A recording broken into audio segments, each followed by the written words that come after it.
New Zealand signs free trade deal with European Union after years of negotiations. After more than a decade, pen has finally been put to paper with the signing of the free trade deal with the European Union.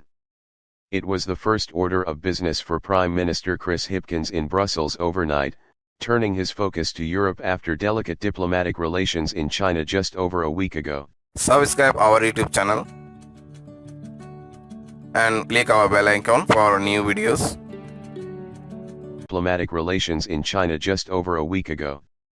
It has been a long time coming, and last year marked the breakthrough for the Free Trade Agreement, FTA, that will eventually deliver billions of dollars of export savings.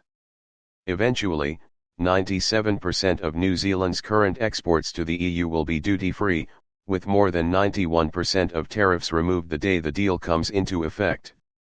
There will be immediate tariff elimination for all kiwi fruit, wine, onions, apples, manuka honey, and manufactured goods, as well as for almost all fish and seafood, and other horticultural products. Once fully in place, the FTA will deliver new quota opportunities worth more than $600 million in annual export earnings, with an 8-fold increase to the amount of beef able to be sold into Europe. Duty-free access for sheep meat has been. Subscribe our YouTube channel and click our bell icon for new videos. An 8-fold increase to the amount of beef able to be sold into Europe. Duty-free access for sheep meat has been expanded by 38,000 tons each year.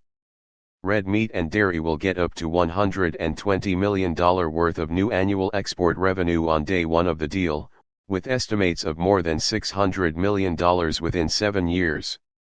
Quotas have been established for butter, cheese, milk powders and protein whey. After tough negotiations over a number of years, Trade Minister Damien O'Connor concludes it's a bloody good deal. Not all are happy though, with the meat industry disappointed with the outcome for its producers. ANZCO, Asian New Zealand Meat Company, Europe General Manager Ivan Ilibat is philosophical about the future opportunities. I think people, to make them happy it's always difficult, people always want more, so we've got what we have now, we have to make the best of it. He says there are perhaps some upsides, for example, if large volumes into Europe become available, the sector might struggle to meet demand, when added to the expanding markets. The move towards more plant-based diets would also encourage producers to concentrate on high-quality, high-value goods for the European market. While significant, there is one big step to go: approval by the European Parliament. EU Ambassador to New Zealand Nina Obermeyer expects little resistance, with the individual member states having already given their agreement.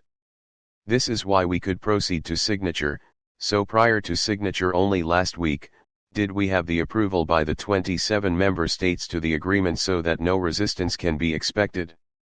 But of course farmers can and will make their voices heard in the European Parliament with the political groups. But there won't be any country resistance.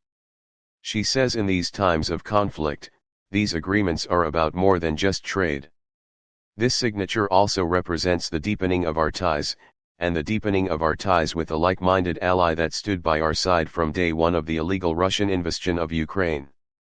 European Commission Vice President Valdis Dombrovskis spoke of shared values and the close relationship, despite the geographical distance. He was asked how much New Zealand's support for Ukraine contributed to getting the deal over the line. I wouldn't say there's a direct connection, but the broader context is conducive for us, like many partners, to find areas of closer cooperation. The delegation is in Sweden today, as an acknowledgement of its support of the FTA, a country also eager to join the NATO military alliance.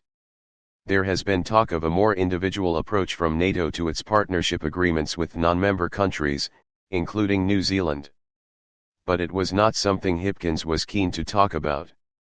At such time there is something to say about what that means for New Zealand. I'll tell you all about it.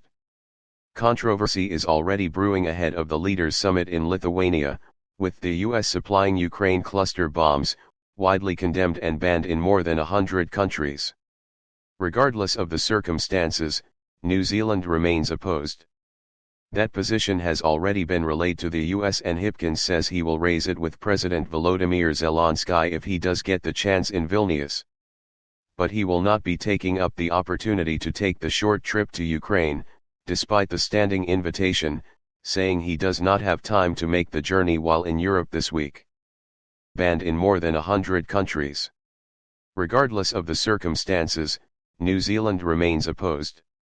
That position has already been relayed to the US, and Hipkins says he will raise it with President Volodymyr Zelensky if he does get the chance in Vilnius. But he will not be taking up the opportunity to take the short trip to Ukraine, despite the standing invitation, saying he does not have time to make the journey while in Europe this week.